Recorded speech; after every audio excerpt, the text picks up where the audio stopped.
حضرت علی مرتضیٰ شیر خدا کرم اللہ وجہ الکریم، آپ دیکھیں کہ ان کی سیرت طیبہ میں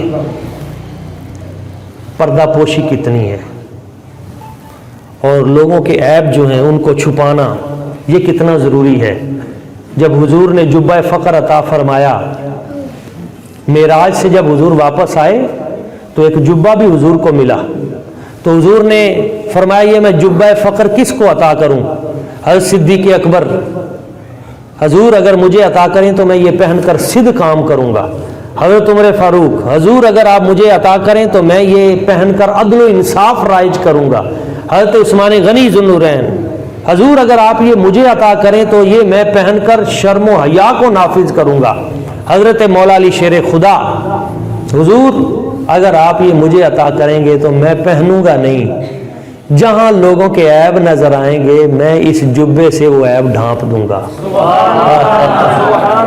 میں لوگوں کی پردہ پوشی کروں گا، میں لوگوں کو ان کے عیب اور ان کو رسوائی سے بچاؤں گا۔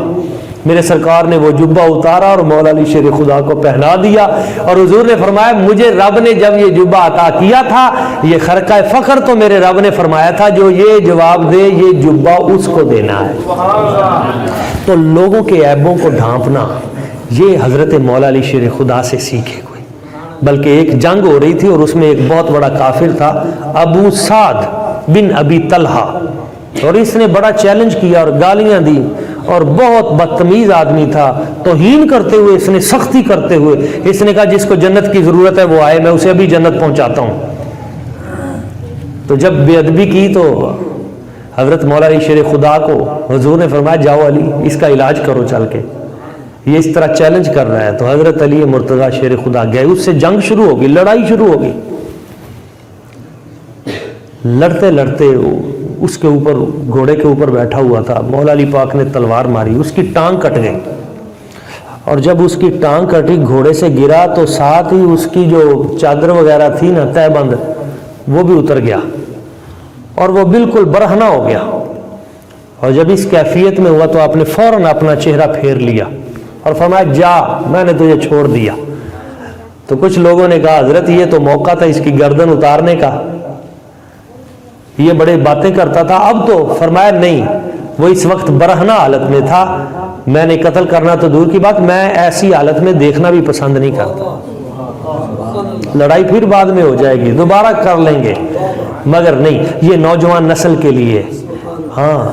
نہیں، کبھی کسی کو اپنی نگاہ کو پاکیزہ رکھیں، اپنے خیال کو پاکیزہ رکھیں، خدا را یہ زندگی گزر جائے گی، یہ نوجوانی کے دن، یہ چند شامیں، یہ دن، یہ بہاریں، یہ بڑی تیزی کے ساتھ گزر جانی ہے، وہی باقی رہے گا جو یہاں اور یہاں باقی رہے گا،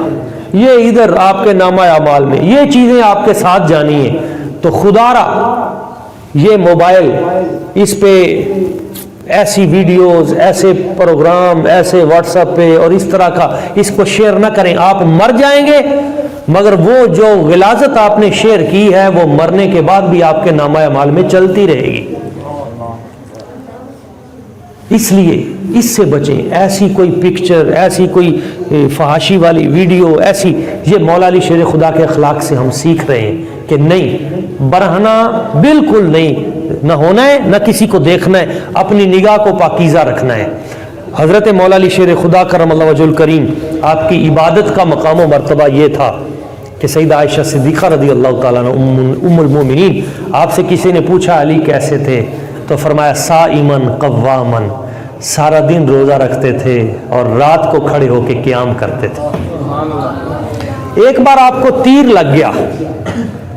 اور تیر ایسا لگ گیا کہ وہ بہت آگے تک چلا گیا اور وہ نکل نہیں سکتا تھا، نکالتے تھے تو بڑی تکلیف تھی، وہ گہرا زخم بن گیا اور اتنا آگے چلا گیا وہ تیر۔ تو کہا حضور یہ تو بہت گہرا چلا گیا ہے، اور نکالتے ہوئے آپ نے فرمایا جب میں نماز پڑھنے لگوں تو اس وقت نکال لینا۔ حالت نماز میں آپ کھڑے ہوئے، انہوں نے نکالا، آپ کو جنبش بھی نہ ہوئی، ہلکی سی جنبش بھی نہ ہوئی، ہلے بھی نہیں۔ پوچھا کیوں؟ کہا اب میں اس بڑی بارگاہ کے سامنے کھڑا ہوں، جب نماز کا وقت ہوتا تھا آپ کی آنکھوں سے آنسو جاری ہو جاتے، آپ کے چہرے کا رنگ بدل جاتا، پوچھتے آپ کو کیا ہو گیا ہے؟ تو فرماتے بڑی بارگاہ میں حاضری کے لیے چلا ہوں، کاش یہ مجھے بھی نصیب ہو جائے، ہم سب کو نصیب ہو جائے۔ ہماری نمازیں جو ہیں وہ بے لذت ہیں، ہمارے سجدے بے ذوق ہیں، ہمیں حضرت مولا علی شیر خدا کے توسل سے اللہ کریم کی ذات برکات سجدوں کی لذت عطا کر دے، عبادت کا سکون عطا کر دے، اطمینان عطا کر دے۔ حضرت مولا علی شیر خدا آپ کے گھر میں ایک مرتبہ آگ لگ گئی، اور اس آگ کی وجہ سے سارا مدینہ جو ہے وہ پریشان، اور لوگ آپ کے گھر میں، اور حضور آگ لگ گئی، آپ نماز پڑھ رہے تھے تو آگ تو بجھ گئی۔ نماز کے بعد آپ سے پوچھا کہ آپ نے فرمایا مجھے تو پتہ ہی نہیں ہوا کیا ہے، پورے مدینے کو پتہ لگ گیا مگر آپ اس کیفیت میں مستغرق ہو کر نماز پڑھتے کہ آپ کو خبر نہیں ہے۔ یہ ہوتا ہے کہ جب اس طرف بندے کی لگی ہو تو پھر دنیا کا پتہ نہ رہے، یہ نہیں کہ نماز کے اندر ہی پوری دکان کا حساب کتاب مکمل کر کے بندہ جا رہا ہو۔ وہ ایک شخص سے پوچھا حضرت آپ جو ہے نا وہ عشاء کی نماز جو ہے بڑی پابندی کے ساتھ پڑھتے ہیں، باقی چاروں نمازیں ان کا آپ خیال نہیں کرتے، مگر عشاء کی نماز بڑی توجہ کے ساتھ پڑھتے ہیں۔ تو موصوف فرمانے لگے اصل میں وہ پورے دن کا حساب ہوتا ہے نا تو رکھتے ہیں، کافی لمبی ہیں تو تسلی سے حساب ہو جاتا ہے نماز میں۔ تو اللہ تعالیٰ ایسی نمازوں سے بھی محفوظ فرمائے اور ایسے حج سے بھی محفوظ فرمائے کہ بندہ خانہ کعبے کا طواف کر رہا ہو اور فون پہ وہ پیچھے ریٹ پوچھ رہا ہو کہ آج کتنا مال بک گیا ہے اور کتنی صورتحال جو ہے، یہ بھی ایک تو اس سے ہم نے بچنا ہے۔ بیت المال کی روزانہ صفائی کر کے 2 رکعت نماز نفل پڑھ کے اس میں آپ سویا کرتے تھے۔ آپ